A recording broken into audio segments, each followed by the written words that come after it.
కూడా మనస్ఫూర్తిగా అభినందిస్తున్నాం. అర్థం చేసుకున్నారు. అర్థం చేసుకొని నాకు కూడా ఎప్పటికప్పుడు సమాధానాలు చెప్పడం అన్నీ చేస్తున్నారు. దీనివల్ల కూడా నాకు ప్రాపర్ ఫీడ్బ్యాక్ వస్తూ ఉంది.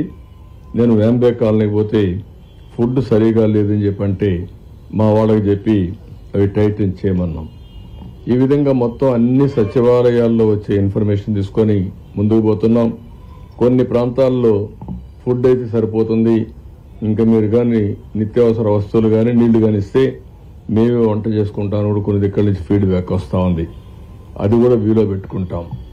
ఇప్పటికి 4 రోజులు అయింది, రేపు 5వ రోజు. అందుకని గ్రాడ్యువల్గా రీషెడ్యూల్ చేసి ఎక్కడైతే నీళ్లు లేవో ఆ ప్రాంతాలంతా కూడా రేపే ఎసెన్షియల్ కమాడిటీస్ అన్ని కూడా ఒక ప్యాకేజ్ ఇస్తున్నాం. 25 కేజీలు బియ్యం, అదే సమయంలో 1 కేజీ పప్పు, 1 లీటరు పామాయిల్, ఇంకొక పక్కన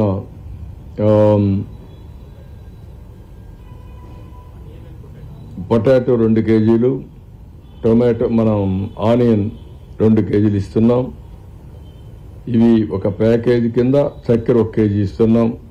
5 వస్తువులతో ప్రతి ఒక్క ఇంటికి మనం ఈ ప్యాకేజీ ఇచ్చి అవన్నీ డిస్ట్రిబ్యూషన్ స్టార్ట్ చేస్తున్నాం. 25 కేజీల బియ్యం, 1 కేజీ చక్కెర, 1 లీటరు ఆయిల్, అదే సమయంలో 1 కేజీ పప్పు, 2 కేజీలు పొటాటో, 2 కేజీలు ఉల్లిపాయలు. దీంతో ఒక ప్యాకేజీ ప్రతి ఒక్క ఇంటికి చేరుస్తాం. ఈరోజు రేపు పాలు కూడా ఇస్తాం. ఇప్పటి వరకు అయితే ఇచ్చేటన్ని కూడా బిస్కెట్స్ కానీ, పాలు కానీ, భోజనం కానీ, మంచినీళ్లు కానీ, అదే మరి వీలైతే పళ్ళు అయితే ఈరోజు ఇచ్చాం కానీ రేపు దొరికితే చూస్తాం. ఇవైతే రేపంతా కూడా ఇస్తాం. రేపు రాత్రికి తగ్గించమని కూడా అడుగుతున్నారు. అవసరమైతే ఇంత క్వాంటిటీ కాకుండా మార్నింగ్ బ్రేక్ఫాస్ట్ ఇచ్చి, లంచ్ ఇచ్చి, నైట్ డిన్నర్ కావాలంటే కొంచెం రేషన్లో ఇచ్చేస్తాం. ఎల్లుండి మాత్రం 50%కే సర్వ్ చేస్తాం. 50%కి బియ్యం ఇచ్చిన తర్వాత నీళ్లు ఎక్కువ పెడతాం. వాళ్లే వంట చేసుకునే కార్యక్రమాన్ని కూడా శ్రీకారం చుడతాం. ఎక్కడైనా సరే గ్యాస్ సిలిండర్స్ వచ్చిన తర్వాత అవన్నీ రీఫిల్ చేసుకుంటారు. ఒకవేళ పైన ఉంటే పర్వాలేదు కానీ కింద నుండి వాడికి ఇబ్బంది ఉంది, తడిచిపోయి ఉంటారు, అవి రీఫిల్ చేయాలి. అదే మరి స్టవ్లు కూడా చెడిపోయి ఉంటే అవి రిపేర్ చేసుకోవాలి. అవి వాళ్ళు చేసుకుంటారా, డిపార్ట్మెంట్ చేయాలన్నా, ఏం చేయాలన్నా అవన్నీ వర్కౌట్ చేసి యాక్టివేట్ చేస్తాం. ఇది ఒక యాక్టివిటీ తీసుకున్నాం. ఇది కాకుండా ఈరోజు ఫైర్ స్టేషన్స్ కూడా బాగా పనిచేస్తున్నాయి. ఒక్కొక్క ఫైర్ స్టేషన్, ఫైర్ ఇంజన్ ఒక్కొక్క రోజుకి 250 ఇళ్లు క్లీన్ చేయగలుగుతారు. ఒక ఇల్లు 20 నిమిషాల్లో చేస్తున్నారు. దీన్ని ఇంకా ఇంటెన్సిఫై చేస్తాం. ఇంటెన్సిఫై చేసి టోటల్గా 250 లేకపోతే 300 ఇండ్లు ఒక్కొక్క రోజుకి 3 షిఫ్ట్లు కూడా పెట్టి ప్రయత్నం చేస్తాం. ఎన్ని వీలైతే అన్ని 2-3 రోజుల్లో పూర్తి చేయడానికి ప్రయత్నం చేస్తున్నాం. దానివల్ల వాళ్ళకి కొంచెం వెసులుబాటు వస్తుంది, క్లీనప్ అవుతుంది. ఎక్కడైతే డ్రై ఏరియాలో ఫస్ట్లో చేస్తాం, ఎక్కడైతే నీళ్లు ఉండే ఏరియాలో ఇదవుతానో అక్కడ కూడా చేసి వాళ్ళకి హెల్ప్ఫుల్గా ఉంటాం. ఇంకొక పక్కన ట్యాంకర్స్ బాగా పెంచుతున్నాం.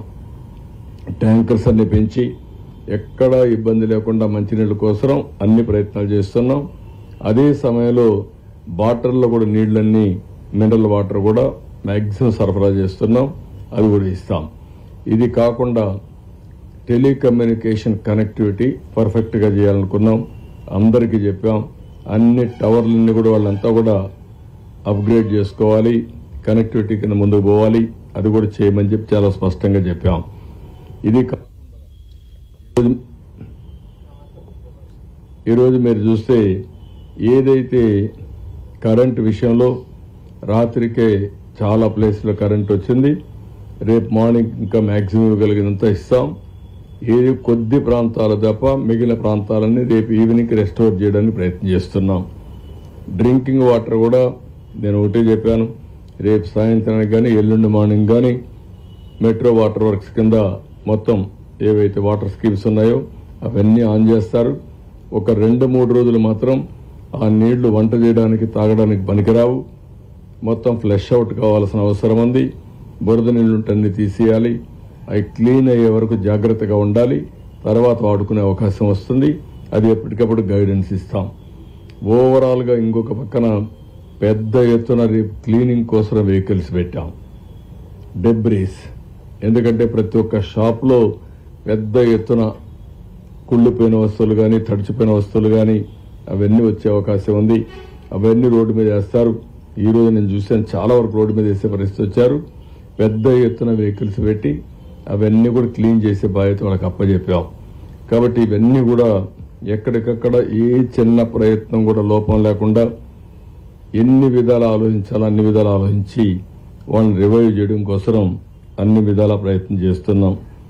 ఈరోజు ఇంకొక విషయం కూడా మీరు గుర్తుపెట్టుకోవాల్సింది, ఏదైతే మన బ్రీచ్ ఏదైతే అయిందో ఆ బ్రీచ్ కూడా చాలా వరకు క్లోజ్ చేశారు. 2 క్లోజ్ చేశారు. ఉదయం నుంచి మా మంత్రి అయితే అక్కడే ఉన్నాడు, రామానాయుడు అయితే అక్కడే ఉన్నాడు. ఉండి చాలా గట్టిగా పనిచేస్తున్నాడు. పనిచేసి చాలా వరకు కంప్లీట్ చేశాడు. ఇంకా మిగిలింది ఈరోజు రాత్రికి కానీ రేపు మార్నింగ్ కానీ పూర్తి చేస్తాడు. దానిపైన ఇప్పుడు కొంతమంది రూమర్స్ కూడా పెడుతున్నారు, ఏదో ఎక్కువ నీళ్లు వస్తున్నాయని. నీళ్లు రావడం లేదు, చాలా వరకు కంట్రోల్ అయిపోయింది. ఏదైతే నిన్న వచ్చిన నీళ్లే ఉన్నాయి. ఇంకొక పక్కన రేపు కానీ అది క్లోజ్ అయితే ఒక 10-15 వేల క్యూసెక్స్ ఆఫ్ వాటర్ నేరుగా వెళ్ళిపోయే అవకాశం వస్తుంది. పెద్ద ప్రమాదం లేదు. అది కాకుండా ఎప్పుడైనా సరే అనివార్య పరిస్థితుల్లో ఇంకా ఎక్కువ వాటర్ వస్తే ఏం చేయాలని ఇప్పటి నుంచి ఆలోచిస్తున్నాం. దానికి కూడా అవసరమైతే కొల్లేరు పోవడానికి ఏం చేయాలో అవి కూడా ఆలోచిస్తాం. టోటల్గా స్కోప్ అది వరకు ఇవన్నీ చేస్తున్నాం. ఇవి కాకుండా ఈరోజు మీరు చూస్తే ఒక శుభ పరిణామం, ప్రజల్లో కూడా చాలా సపోర్ట్ వస్తూ ఉంది. నేను నిన్న క్యూఆర్ కోడ్ ఇచ్చాను, సీఎం రిలీఫ్కి డబ్బులు పే చేయమని. స్పాంటేనియస్గా 2969 మంది స్పందించారు. నా దగ్గరికి వచ్చే వాళ్ళు వస్తున్నారు. వాళ్ళు నేరుగా వాళ్ళు క్యూఆర్ కోడ్ వాడి వాళ్ళు డబ్బులు ఇచ్చే పరిస్థితికి వచ్చారు.